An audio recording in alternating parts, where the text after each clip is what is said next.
Hello കൂട്ടുകാരെ, ഇന്ന് നമ്മുടെ BGMയിൽ ഒരു പുതിയ ലക്കി സ്പിൻ കൊണ്ടുവന്നിട്ടുണ്ട്. ടോക്കിയോ റിവഞ്ചേഴ്സിന്റെ കൊളാബറേഷനിൽ വന്നിട്ടുള്ള ഒരു ലക്കി സ്പിന്നാണ് ഇത്. പിന്നെ ഈ ഒരു സ്പിൻ എന്ന് പറയുന്നത് റെഗുലർ ആയിട്ടുള്ള നമ്മുടെ ലക്കി കോയിൻ വെച്ച് കറക്കുന്ന സ്പിൻ അല്ല. കാരണം എന്ന് വെച്ച് കഴിഞ്ഞാൽ ഈ ഒരു ക്രേറ്റ് ഇത്തിരി എക്സ്പെൻസീവ് ആണ്. കാരണം എന്തെന്ന് പറഞ്ഞുതരാം. ഇതിനകത്തുള്ള റിവാർഡ്സ് ഒക്കെ അത്യാവശ്യം നൈസാണ്. കാരണം നമ്മുടെ ഈ ടോക്കിയോ റിവഞ്ചേഴ്സിന്റെ ഫാൻസിന് അറിയാം 4 മെയിൻ ആയിട്ടുള്ള ക്യാരക്ടേഴ്സ് ഉണ്ട്. അപ്പം മെയിനായിട്ട് അവരുടെ ആ ഒരു ക്യാരക്ടേഴ്സ് നമുക്ക് ഇതിനകത്തോട്ട് എടുക്കാൻ പറ്റും. അതായത് നമ്മുടെ ഈ ഒരു AOTയുടെ ഒക്കെ പ്രൈസ് പാർട്ടി നമ്മൾ എടുത്ത പോലെ. അപ്പോൾ ആ ഒരു ക്യാരക്ടേഴ്സിനൊക്കെ ഇഷ്ടപ്പെടുന്നവരുണ്ടെങ്കിൽ അവർക്ക് അത് എടുക്കാം. പിന്നെ ഇതിനകത്ത് കൊടുത്തിരുന്ന കോയിൻസ് കണ്ടോ, എല്ലാം സെപ്പറേറ്റ് ആയിട്ടുള്ള കോയിൻസ് ആണ്, നമ്മുടെ ലക്കീസ് കോയിൻ അല്ല ഇത്.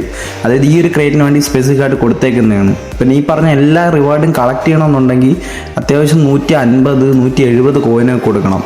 ഇതിൽ മെയിനായിട്ടുള്ള പ്രശ്നം എന്ന് പറയുന്നത് നിങ്ങൾക്ക് ഡെയിലി സ്പിന്ന് 10 യൂസ് ആയിരിക്കും. എന്നാൽ നിങ്ങൾക്ക് 10 ഡ്രോ ചെയ്യണമെങ്കിൽ 750 യൂസ് വേണം.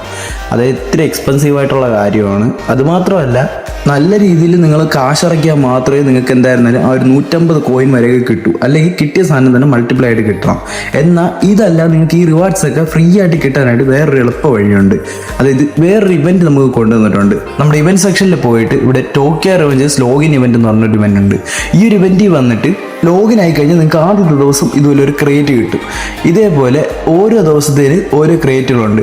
ഡേ 2-ൽ ഒരു ക്രേറ്റ്, പിന്നെ ഒരു 30 ദിവസയുടെ വൗച്ചർ, ഡേ 3-ൽ ഒരു 40 ദിവസയുടെ വൗച്ചർ ഒരു ക്രേറ്റ്, അതേപോലെ ഡേ 4-ൽ ഒരു പാരഷൂട്ട്, ഡേ 5-ൽ ഒരു 3 ക്രേറ്റ്, അതേപോലെ ഒരു 50 ദിവസയുടെ വൗച്ചറും കിട്ടും. ഡേ 6-ൽ ഒരു 4 ക്രേറ്റ് കിട്ടും. ആൻഡ് ഡേ 7-ൽ 5 ക്രേറ്റും 50 ദിവസയുടെ വൗച്ചറും. ഇത്രയാണ്. അതായത് കറക്റ്റായിട്ട് 7 ദിവസം റണ്ണാവുന്ന ഒരു ഇവൻ്റാണ്. ഇപ്പം ഈ ഒരു 7 ദിവസത്തേന് നിങ്ങൾക്ക് ഈ ഒരു ഇത് മാറി മാറി വരും എന്നാണ് എനിക്ക് തോന്നുന്നത്. കാരണം ഇപ്പോഴത്തേന് ഇത് 7 ദിവസത്തെ ലോഗിൻ മാത്രമേ ഇട്ടിട്ടുള്ളൂ. പിന്നെ ഇത് കഴിഞ്ഞിട്ട് തൊട്ട് മേലായിട്ട് ടോക്കിയോ റിവഞ്ചേഴ്സിൻ്റെ ഇവൻറ്റ് പ്ലേ എന്ന് പറഞ്ഞൊരു സംഭവമുണ്ട്. ഇതിനകത്ത് വന്നിട്ട് നിങ്ങൾ 5 മാച്ച്, അതായത് 5 ക്ലാസിക് മാച്ച് കളിച്ച് കഴിഞ്ഞാൽ നിങ്ങൾക്ക് ഇവിടെ 5 ക്രേറ്റ് കിട്ടും. 10 എനിമീസ് നിങ്ങൾ ക്ലാസിക് മോഡിൽ ഫിനിഷ് ചെയ്ത് കഴിഞ്ഞാൽ നിങ്ങൾക്ക് 5 ക്രേറ്റ് കിട്ടും. പിന്നെ സർവൈവ് 300 മിനിറ്റ്. ക്ലാസിക് മോഡിൽ നിങ്ങളൊരു 300 മിനിറ്റ് സർവൈവ് ചെയ്ത് കഴിഞ്ഞാൽ നിങ്ങൾക്ക് 20 ക്രേറ്റ് കിട്ടും. പിന്നെ നിങ്ങളുടെ കൂട്ടുകാരുമായിട്ട് കളിക്കുന്ന മാച്ചിൽ ഒരു 1500 ഡാമേജ് നിങ്ങൾ എടുത്തു കഴിഞ്ഞെന്നുണ്ടെങ്കിൽ നിങ്ങൾക്ക് 15 ക്രേറ്റ് കിട്ടും. ആക്ച്വലി ഈസി ആയിട്ടുള്ള മിഷൻസാണ്. നിങ്ങൾ റെഗുലറായിട്ട് കളിക്കുന്നവർക്ക് ഈസി ആയിട്ട് കംപ്ലീറ്റ് ചെയ്യാവുന്നൊരു മിഷൻസാണ് ഇതൊക്കെ. ഈ ഒരു ലോഗിനും അതേപോലെ തന്നെ ഈ ഒരു മാച്ച് പ്ലേയിങ് ഇവൻ്റ് എല്ലാം കൂടെ ചേർത്തിട്ട് നിങ്ങൾക്ക് 60 ക്രേറ്റ് ആണ് കിട്ടുന്നത്.